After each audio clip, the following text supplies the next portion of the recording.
Hello guys and welcome to today's video. Dans la vidéo d'aujourd'hui, je vais vous montrer mon studio à la maison, là où je filme mes vidéos quand je suis en intérieur. Je vous montre le matériel que j'utilise, donc ce qui est derrière, et également tous les décors. Donc, il faut savoir que je ne suis pas un professionnel, c'est une passion, et je suis bien sûr dans la vraie vie professeur d'anglais, et donc faire des vidéos ça reste une passion, mais vous allez voir que quand même j'ai pas mal de matériel. Mais lorsque j'ai commencé, j'avais tout simplement juste mon téléphone. Donc si vous voulez faire des vidéos, prenez votre téléphone et commencez à filmer. Et c'est au fur et à mesure que vous allez voir quel accessoire ou quel autre matériel vous avez besoin pour aller plus loin et pour vous améliorer. Donc, pour vous montrer ce qu'il y a derrière, c'est-à-dire ce que vous ne voyez pas, je vais utiliser mon téléphone, qui est à l'heure actuelle le iPhone XS Max. Donc là, il est posé sur un vieux stabilisateur. Celui-là, c'est le premier, le Osmo de la marque DJI. Ça, c'est pour le devant. Derrière, ici, il y a donc ma première caméra, qui est donc le Canon 200D avec le kit lens, c'est-à-dire l'objectif de base qui est posé dessus, qui est le 18 to 55 mm, donc qui va fermer un peu l'arrière, comme ça vous voyez à quoi ça ressemble avec les lumières. Donc pour le devant, la caméra que j'utilise, donc c'est ma deuxième caméra, elle est toute nouvelle, donc je viens juste de l'acheter. Celui-là, c'est le Canon 90D. L'objectif, c'est un Sigma, de la marque Sigma, the 18 to 35 mm. Alors, pourquoi cette caméra? Pourquoi j'ai cette nouvelle? Parce que déjà, celle-là, elle fait du 4K, donc je peux faire des vidéos de meilleure qualité. Elle fait également du slow motion, ce qui est très intéressant. La batterie sur cette caméra est juste énorme, donc là, je peux filmer... j'ai pas besoin de changer de batterie à chaque fois comme je devais le faire avec l'ancienne caméra. Il y a une prise micro également dessus, donc je peux brancher un micro externe, mais l'avantage que je n'avais pas avant, sur cette caméra-là, il y a une prise audio. Donc ça veut dire que je peux brancher des écouteurs, et lorsque je filme quelque chose où l'audio est assez important, je peux écouter et être sûr qu'il n'y a pas de problème avec l'audio. La caméra est posée sur vous voyez, sur un stabilisateur, qu'on appelle également un gimbal. Celui-là, c'est le Ronin S, donc qui est très utile, très pertinent si vous avez des appareils photo qui sont assez lourds, ce qui est le cas pour le mien. Surtout pour l'objectif qui est très lourd, donc lui il encaisse énormément de poids, donc c'est très utile lorsqu'on a besoin de faire des mouvements en déplacement, surtout mes objectifs le problème de mes objectifs à moi, ils sont de très bonne qualité, mais si j'utilise à la main, il y aura énormément de tremblements, donc il me faut absolument utiliser un stabilisateur si je dois bouger. Là, il est posé sur le bureau, donc là, il n'y a pas de problème. Mais en déplacement, le stabilisateur, il est clé. Donc là, j'utilise parce que, au lieu d'utiliser un trépied, parce que ça correspond à la taille que j'ai besoin, la taille de mes yeux à peu près. Et donc, je peux même déplacer, si je veux, à droite ou à gauche, pour mieux cadrer. Ici, vous voyez ce qu'on appelle un monitor, donc ce qui me permet de vérifier ce que je vois. Donc, certaines caméras, bon moi je l'ai, vous voyez ici j'ai un flip out screen, donc ça veut dire que j'ai un écran qui permet de voir ce que vous voyez. Donc là si je regarde ici, donc je parle à l'objectif, je parle à vous, mais si je veux vérifier si le cadrage est correct, s'il n'y a pas de problème sur l'image, moi je suis obligé de regarder ici. Du coup, je vous regarde plus vous. Donc voilà, l'intérêt de ça est de temps en temps de pouvoir vérifier s'il n'y a pas de problème sur l'écran. Donc il y a pas mal d'informations dessus, et ça me permet également de vérifier s'il n'y a pas de problème de couleur, c'est-à-dire que là, vous voyez, ça me dit, est-ce qu'il y a une phase dans l'écran qui est trop... où il y a trop de lumière ou pas. Ça me permet également de dire, vous voyez, tout ce qui est vert, ça me permet de dire si qu'est-ce qui est flou, qu'est-ce qui ne l'est pas. Donc au moins, je suis sûr que si je me filme moi, je dois être net, bien sûr, que le focus doit être sur moi. Et donc ce genre de monitor permet de vérifier tous ces éléments-là. Donc très utile. Donc ce monitor, il est branché à la caméra à travers une prise HDMI. Et ce qui est aussi utile avec, ce qui est bien avec ce monitor-là, c'est qu'il utilise les mêmes batteries que mon Canon 90D. Donc c'est une pierre deux coups, hein. Two birds with one stone. Je peux utiliser la même batterie pour soit la caméra ou soit le monitor. En termes de son, alors, en termes de son, vous remarquez que là, je ne suis pas... je n'utilise pas le micro qui est là. J'utilise un micro qui est ici. Là. Ici. Et qui n'est pas du tout connecté à la caméra. Donc, j'explique déjà ce que j'utilise.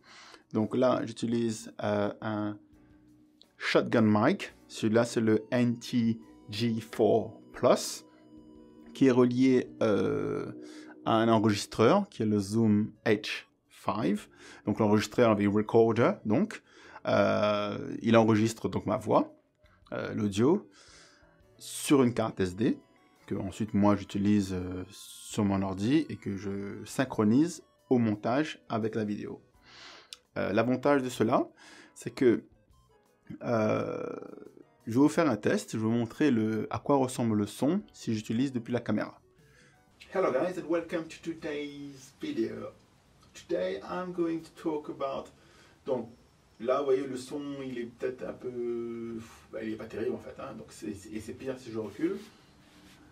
Hello guys and welcome to today's video. Today we are going to talk about, well, my studio. Donc vous voyez que le son n'est pas bon du tout et ça s'empire au fur et à mesure que je recule. Alors que là, le son est juste là. Donc là je touche le micro, il est ici. Donc voici un test avec le micro. Hello guys and welcome to today's video. Donc là vous voyez que le son est largement mieux. Donc s'il y a un aspect sur lequel vous devez faire attention si vous débutez dans la vidéo, c'est pas sur l'image, c'est sur le son. Les gens regarderont une vidéo beaucoup plus si le son est top, même si la qualité de l'image ne l'est pas. Mais à l'inverse, si la qualité de votre image elle est au top, mais que le son est tout pourri, les gens ne vont pas rester parce que c'est comme ça. Un son pas agréable ne donne pas envie de regarder. À ce recorder, donc il y a donc évidemment une prise casque pour que je puisse vérifier que le son est bien correct. Et j'ai sur l'enregistreur les niveaux qui me disent est-ce que voilà, je parle assez fort ou pas. La règle est de parler de sorte que la barre atteigne au moins moins 12 décibels.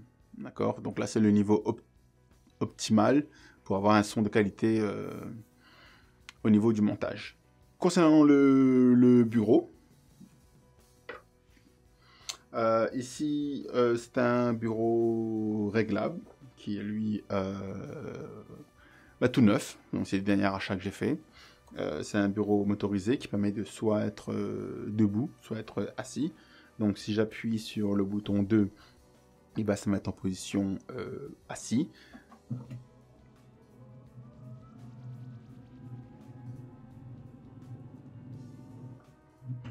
Et si j'appuie sur le bouton 1, il se met en position debout. Et si j'appuie sur le bouton 1, il se met en position debout. En fait, ce sont des positions qui ont déjà été mémorisées. Donc je lui dis, voilà, j'ai mis que voilà, à 1, il se met à 1m30, ou à 2, il se met à 1m7, par exemple. Sur le bureau, il y a donc un casque Bose qui commence à... Non, qui ne date pas, il est assez récent, à peu près 2 ans, mais assez déçu parce que le coussinet commence à partir. Et pour un produit aussi cher, je trouve dommage qu'ils se mettent à se détériorer aussi vite. Sur les murs, il y a des mousses qui permettent d'absorber un peu le son, la résonance. Alors il y a des mousses l'idée ici de réduire le maximum l'écho dans la pièce. Donc voilà, c'est pas encore acoustiquement optimal, mais s'il n'y avait pas ça sur les murs, et s'il n'y avait pas non plus les moquettes au sol, donc vous voyez là, il y a une moquette au sol.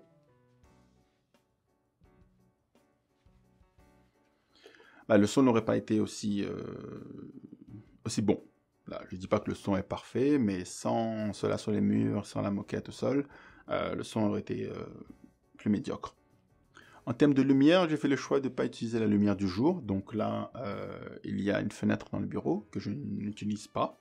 Donc là, l'avantage de cela est que je peux contrôler la lumière. Ça veut dire que si je filme avec la lumière du soleil et qu'une demi-heure plus tard, il y a un nuage qui passe, il n'y aura pas la même luminosité dans la vidéo, ce qui est pas terrible. Donc l'idée ici est de filmer à n'importe quelle heure et toujours avec la même constance, avec toujours la même lumière. Donc je vais vous montrer les lumières que j'ai. Il y en a 7 lumières différentes.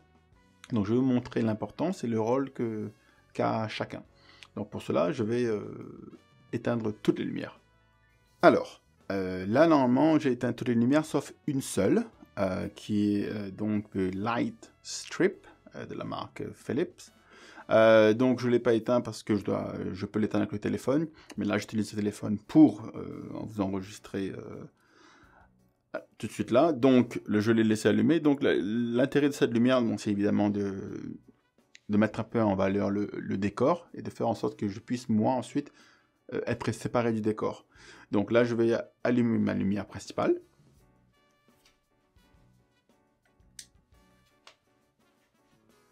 Donc, la lumière principale n'est pas en face de moi, elle est sur le côté, ce qui fait que vous allez voir que mon visage est à peu près coupé en deux, il y a un côté qui est éclairé et l'autre qui l'est pas, donc ça rend un peu plus cinématique l'image, mais moi j'estime que voilà, j'ai pas envie d'avoir ce côté un peu trop sombre, donc on va éclairer un peu ce côté-là, avec mon panneau lumineux. Donc on voit là, on voit déjà ça un peu mieux, il y a un léger contraste. Maintenant, je veux être séparé du décor. Donc, on va faire en sorte qu'il y ait une lumière sur mon épaule et sur ma tête, qu'on appelle souvent the hairlight.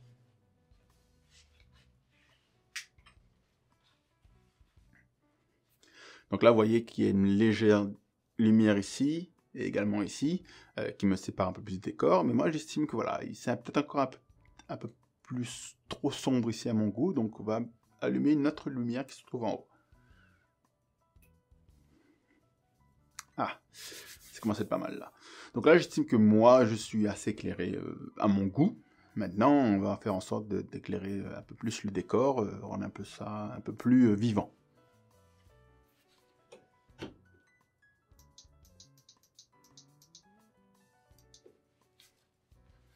Voilà, donc j'ai allumé les guirlandes pour mettre un peu plus en valeur le décor. Maintenant, on va mettre en valeur the clap que j'utilise pendant les tournages.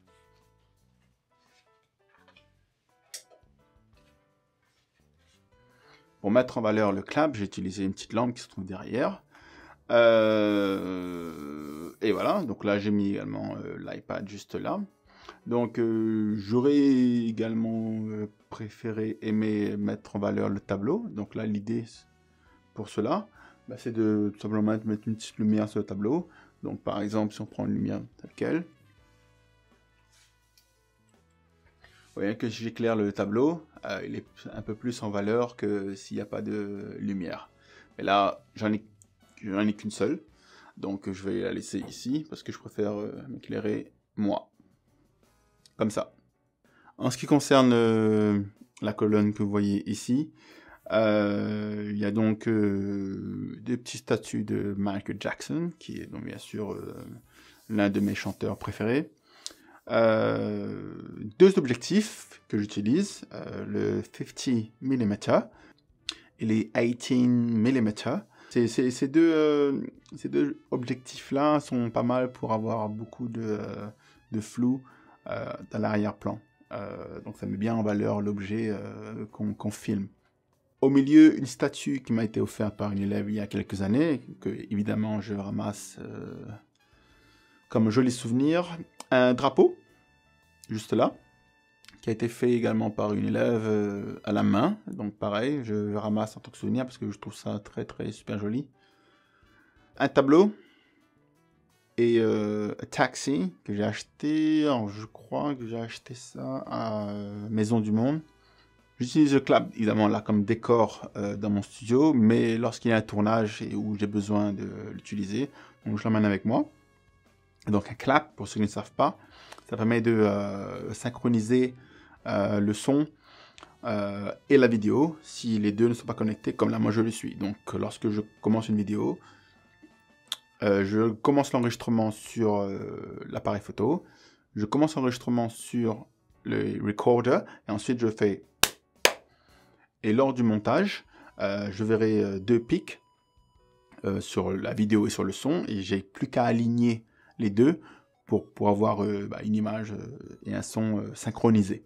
Sur la table qui est derrière, donc sur le bureau de derrière, il y a une imprimante en Wi-Fi, une imprimante qui est évidemment le meilleur ami de tout prof qui se respecte. Une boîte, a box of unused miscellaneous. Donc en fait, ce sont les objets divers, les babioles que j'utilise pas forcément tout le temps, mais bon, voilà, j'ai besoin d'une boîte pour les ramasser. Une boîte à lettres pour mon panneau lumineux. De temps en temps, je change les messages. Plein de boîtes de rangement pour tous les petits matériels. Un coin important, un coin chargement, qui est essentiel vu tous les appareils qu'on a, toutes les batteries. Il y a toujours quelque chose à charger, comme même les iPads, le téléphone, la montre, etc. Mon nouvel iPad, celui-là c'est le iPad Pro. Il y a un autre iPad qui commence à se faire vieux, mais que j'utilise toujours sur certains jeux. Ensuite, un coin disque dur. Donc, les disques durs, j'en ai 3. Il y a le dernier qui est SSD Hard Drive, donc qui est en fait un disque dur très rapide. Et c'est lui que j'utilise pour les montages. Donc voilà, des fois, dès que j'ai un montage à faire comme celui-là, c'est sur le SSD que je vais travailler, pour faire en sorte que l'ordinateur ne souffre pas trop et qu'il ne se met pas à chauffer très rapidement ou à être lent au niveau du montage. Donc les SSD sont faits pour ça. Mon deuxième disque dur, qui lui en fait un disque dur de stockage. Je crois avoir 4 Tera de stockage dessus. Donc une fois que mes vidéos sont terminées, je dépose mes vidéos finalisées sur ce deuxième disque dur là. Et ensuite j'ai un troisième disque dur. Lui, il est plus vieux, donc je l'utilise comme backup, comme sauvegarde. Donc c'est sur lui que je vais copier des choses qui sont déjà sur le deuxième disque dur, au cas où. Donc, gros conseil que je vous donne, toujours sauvegarder, en plusieurs fois c'est possible, vos données importantes, que ce soit vos cours, que ce soit, je sais pas, vos photos, etc. Parce qu'on ne sait jamais, on ne sait jamais. Des sacs de rangement, j'en ai au moins 3. Il y en a un qui est spécialement pour vidéo, donc tout ce qui est caméra, objectif, la GoPro, les stabilisateurs, etc. Et il y en a un pour le son, donc tout ce qui est recorder, tout ce qui est micro, tout ce qui est shotgun mic. Donc je fais en sorte de séparer vidéo et son pour pouvoir les retrouver plus facilement. Donc à partir du moment, à un moment donné, vous avez plein de matériel, il faut vraiment faire en sorte que tout est bien rangé pour le retrouver plus facilement. Voilà, le studio. Il va sûrement rechanger encore après, mais voilà, à l'heure actuelle, voilà, c'est pas une grande pièce, mais je pense que il faut toujours tenter d'optimiser avec la pièce qu'on a. Donc je rappelle, j'avais juste un téléphone, un vieux trépied, et c'est au fur et à mesure que j'ai acheté le matériel dont j'avais besoin pour pouvoir arriver à ce stade-là, et je pense que voilà, au fur et à mesure, on s'améliore, et je continuerai à m'améliorer encore. Si vous avez des questions sur un matériel précis que vous avez vu dans la vidéo, n'hésitez pas à me poser des questions, et j'y répondrai comme je peux. This is the end of the video. Thanks for watching, and on that note, I'll see you soon enough.